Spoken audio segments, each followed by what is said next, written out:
Let's see if we can turn on Diane's headset right now. And in the meantime, both are cautious. Diane, are you there already? Yes. Okay. Quite a commotion here, of course, with the arrival of Manny Pacquiao and Juan Manuel Marquez na nagkita off the ring, no? So soon after their fight. Pero itong laban na to, Ronnie, di ba, yung talagang inabangan ng mga tao dahil parehong undefeated. Now, the thing is, tinan mo yung katawan ni Uruguayo, solid talaga. Solid. Someone's O has got to go. Yep, absolutely. Banal, of course, trained in Cebu for this fight. He has matured a lot as a boxer. Great left there by Banal. Good left hook.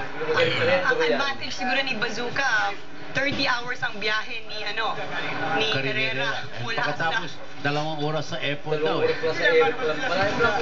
And both corners are immediately talking.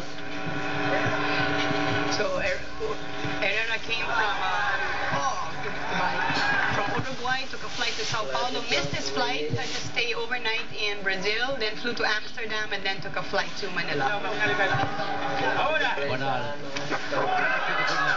Another good left by Banal. That's a punch that's going to make the difference.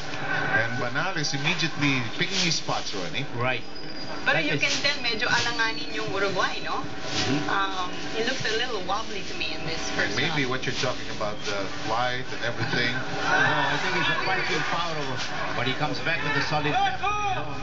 Well, you know, it's his first fight outside Uruguay, although he's fought in Argentina. And for this fight, balita ko nag-training siya sa Argentina Alam mo na, ng isang buwan.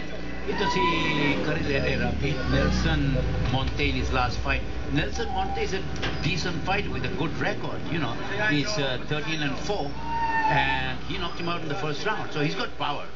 And, you know, it's not going to come all the way with that flight, Diane, you were talking about, just to fold up his tent and, you know.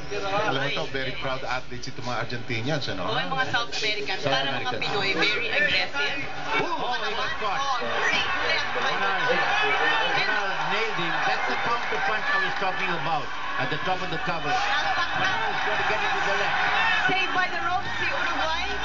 Karil Herrera, Banal on the attack. Looking for the opening. Ang ganda ng left ni Banal. That's the punch that will nail him. Tagas him with the right. There goes the bell. Saved by the bell.